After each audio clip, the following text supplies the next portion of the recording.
Thomas Mitchell Jr. entered the police station accompanied by his mother, Edward Hughes and Harold J. Fox, QC. Mrs. Mitchell was resting heavily on the arms of Hereward and Thomas. Despite protests from them both, she had insisted on coming. She knew her son Thomas Jr. was incapable of hurting a fly, insisting that anybody who said otherwise was telling lies about him and should be locked up. Hereward walked up to the desk to announce that they had arrived. They were expected, and the desk sergeant led them to the interview room. Detective Inspector Evans and Detective Sergeant William Robertson were already in the room, sitting on one side of the table. They stood up when the suspect and his lawyers entered, Detective Inspector Evans indicating to his sergeant with his eyes that he should get more seats when he saw the size of the party. Robertson walked to the other side of the room, picked up 2 of the spare chairs and placed them on the opposite side of the table. Mrs. Mitchell sat down, assisted by Hereward and Junior, and Junior sat in the seat next to her, with his legal team occupying the other seats. Thomas Jr. Mitchell looked about him, quite unconcerned. This was not the first time he'd been in a police station. He yawned and turned his head from side to side to get rid of any stiffness, then cracked his knuckles. He sighed theatrically to illustrate his boredom and turned to Hereward. "Can we get this show on the road?" Harold Fox, QC, looked at him icily, then turned to the police officers. "Do you mind leaving us for a moment while I have a word with my client?" The policemen looked at each other uncertainly. The inspector shrugged. Mitchell was going nowhere.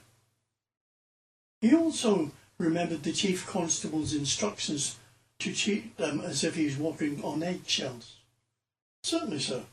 When you're ready, we'll be just outside."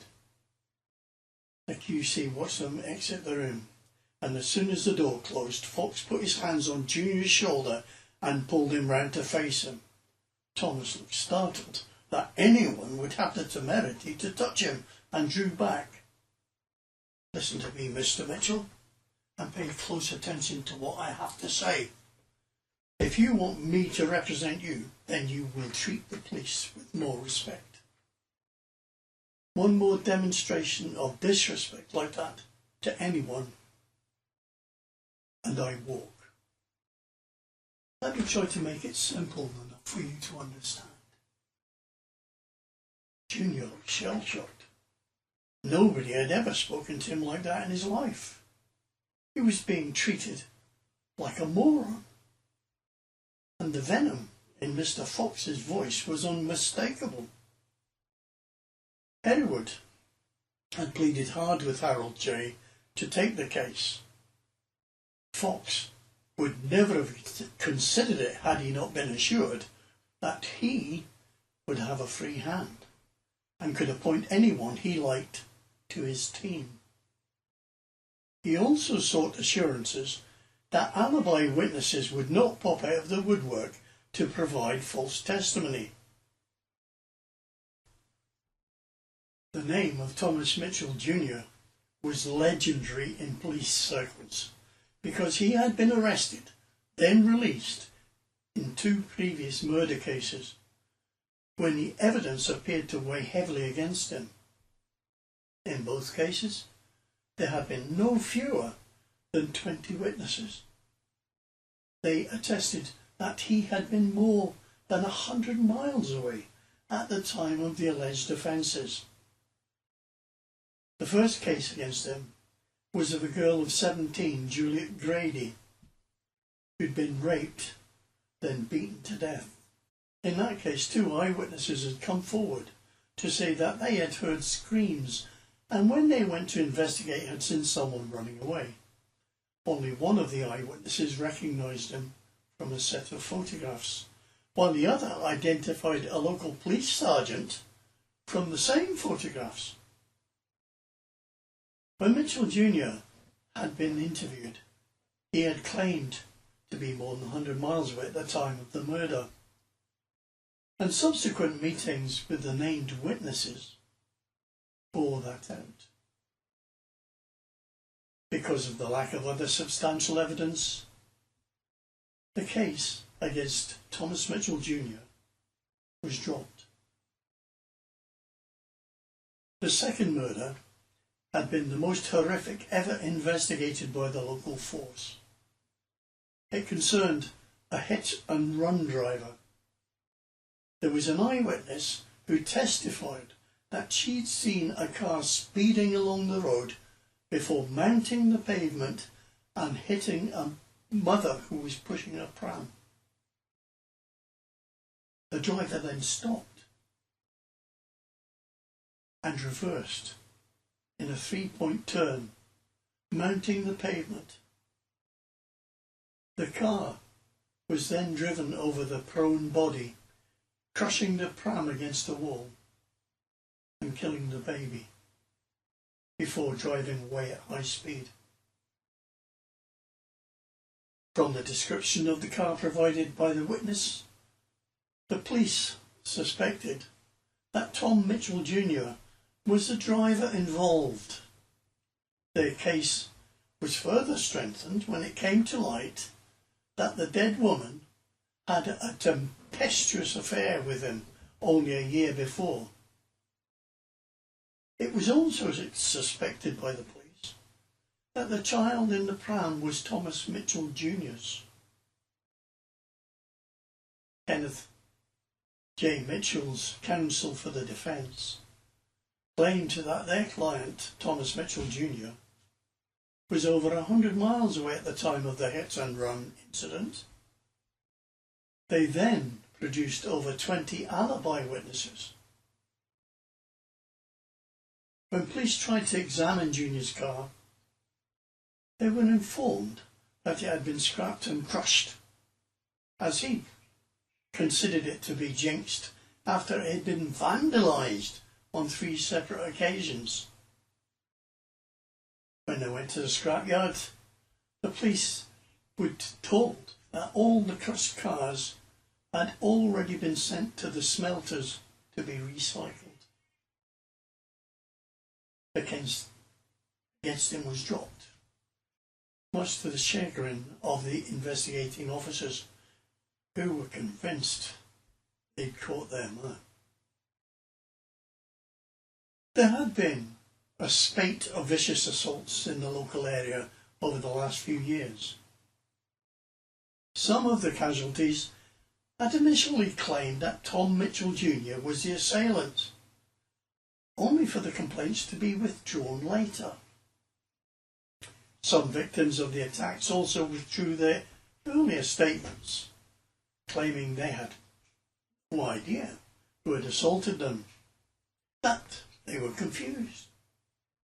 Some others went as far as to change their stories from being attacked to falling downstairs and walking into doors, while others claimed they couldn't remember anything.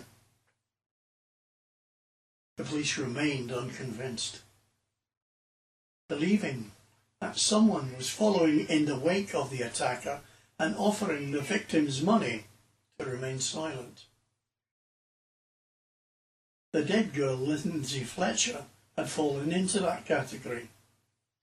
She had been assaulted 4 weeks before her death, on that occasion claiming that it was Tom Mitchell Jr.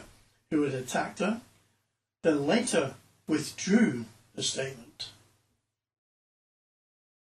There was no doubt that the constabulary were very keen to apprehend this vicious thug most of the local force being convinced that Mitchell was the assailant, there was much jubilation among the police ranks when witnesses stated that Junior had been near the murder scene at the exact time that Lindsay Fletcher was killed.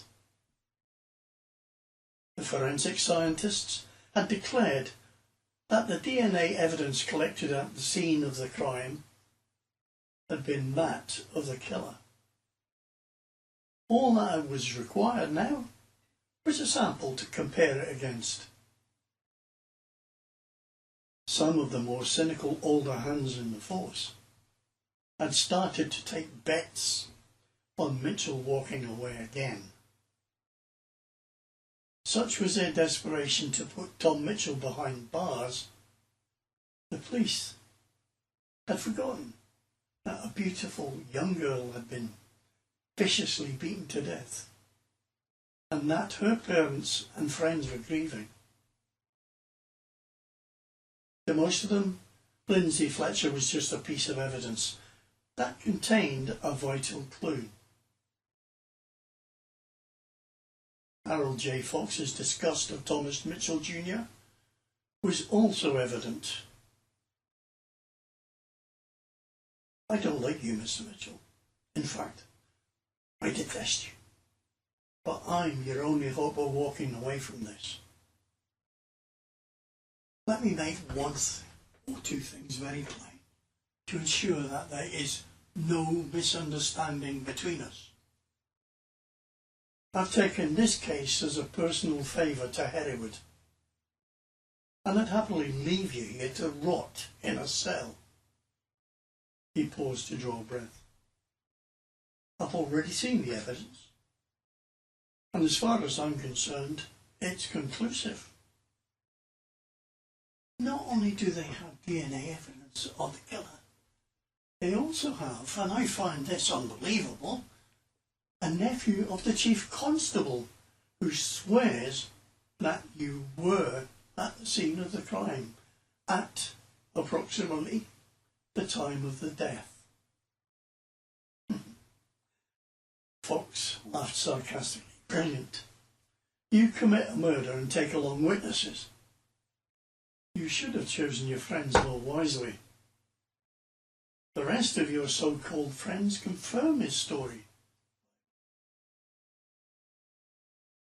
Thomas's eyes were popping. Furthermore, there will be no witnesses suddenly appearing to say that you were somewhere else other than at the scene of the crime.